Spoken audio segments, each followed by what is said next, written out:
Hello guys ඔන්න ඉතින් ඔගොල දකින්න ඇති මීට ටික දවසකට කලියෙන් Netflix විසින් live action One Piece season 2 එකේ ස්පෙෂල් ඇනවුන්ස්මන්ට් වීඩියෝ එකක් දාලා තියෙනවා. ඉතින් ඔවුන් එක දාපු ගමන්ම තවත් තොරතුරු විශාල රාශියක් දාලා තිබුණා මේ දෙවෙනි සීසන් එකේදී කැරක්ටර්ස් වලට ඇඩ් කරන්න යන නරනෙලියන් පිළිබඳව. ඒ විතරක්ම නෙමෙයි ඔරිජිනල් ඇනිමේ One Piece කතාවෙන් අපිට ලයිව් ඇක්ෂන් One Piece දෙවෙනි සීසන් එක වෙනකොට අපිට බලාගන්න හම්බෙන ස්ථාන කිහිපයක් පිළිබඳවත් ඔවුන් පෝස්ට් වගේක් දාලා තිබුණා.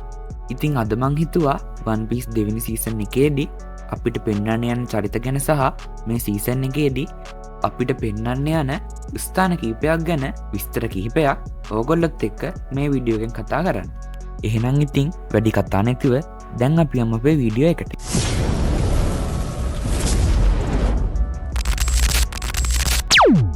Netflixලා දාලා තිබුණ ඒ ස්පෙෂල් ඇනවුන්ස්මන්ට් වීඩියෝ එකේදී පොඩි හින්ට් එකක් දාලා තිබුණා චොපර් මේ සීසන් එකේ ඉන්නවා කියලා. ඉතින් චොපර්ට හඬ කවන්න යන කෙනා ගැන විස්තර එහෙම මොවුන් තාමත් දාලා තිබුණේ නැහැ.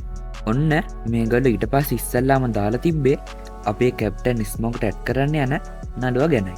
කැලම් කිර් කියන මෙන්න මේ නළුවා තමයි අපේ කැප්ටන් ස්මෝකට ඇඩ් කරනවා කියලා ඔවුන් දාලා තිබුණා. ඉතින් දෙවෙනි සීසන් එකේදී ලොකු කාර්යභාරයක් ඉටු කරන්න යන කෙනෙක් තමයි ස්මෝක් කියලා කියන්නේ. ඉතින් එතකොට අපිට දෙවෙනි සීසන් එකේදී මේ ස්මෝක බලාගන්න හම්බෙනවා කියලයි ඔවුන් මෙතනදී තවදුරටත් සඳහන් කරලා තිබුණා. ඔන්න ඉතින් දෙවෙනි සීසන් එකේදී ලොකු රෝල් එකක් ප්ලේ කරන්න යන කෙනෙක් තමයි අපේ විවි. එහෙම නැත්නම් මිස් වෙන්ස්ඩේ කියලා කියන්නේ. ඉතින් විවිට ඇඩ් කරන නිලිය කවුද කියලා බැලුවොත් මෙන්න මේ ඉන්දියානු නිලිය තමයි මේ විවිට ඇඩ් කරන්න යන්නේ. ඉතින් විවිට ඉන්දියන් නිලියක් ගත්ත වගේම විවිගේ තාත්තටත් ඉන්දියානු නළුවෙක් වන සෙන්දිල් රාමමූර්ති කියන මෙන්න මේ නළුවව ඔවුන් අරගෙන තියෙනවා. ඉතින් අල්බස්ටර් කින්ග්ඩම් එකේදී ලොකු රෝල් එකක් ප්ලේ කරන්න යන තවත් කෙනෙක් තමයි මේ විවිගේ තාත්තා කියලා කියන්නේ.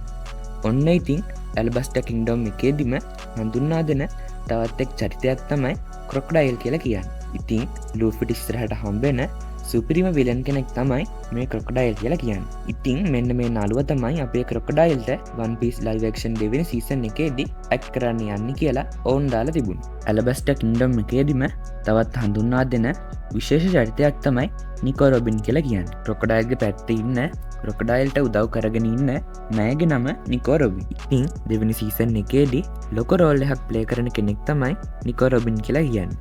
ඉතින් අපේ නිකෝ රොබින්ට ඇඩ් කරන්න යන්නේ මෙන්න මේ නිලිය කියලයි ඔවුන් දාලා තිබුණේ. ඉතින් කලින් සීසන් එක වගේම මේ සීසන් එකේදී ඔවුන් චරිතවලට ගැලපෙනම නළු නිලියන් තමයි මේ පාරත් අරන් තියෙන්නේ. ඒ වගේම මේ චරිත ටිකත් එක්කම ඔවුන් හින් කරලා තිබුණා මේ දෙවෙනි සීසන් එකේදී අපිට පෙන්වන්න යන ස්ථාන කිහිපයක් ගැන.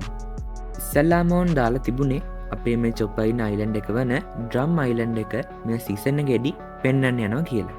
ඊට පස්සේ මොවුන් යන්නේ ඇලබස්ටර් කින්ග්ඩම් එකටයි. සාමාන්‍යයෙන් මේ කින්ග්ඩම් එකේදී යන ෆයිට් එකත් එක්ක සලකලා බැලුවම සාමාන්‍යයෙන් එපිසෝඩ් 4-5ක් විතර දුරට මේ ඇලබස්ටර් කින්ග්ඩම් එක අපිට පෙන්වයි. ඇලබස්ටර් කින්ග්ඩම් එකට යන්න කලින් අපේ විවිව ස්ට්‍රෝ හැට් ටීම් එකට හම්බෙන්නේ එක ගමකදීනේ.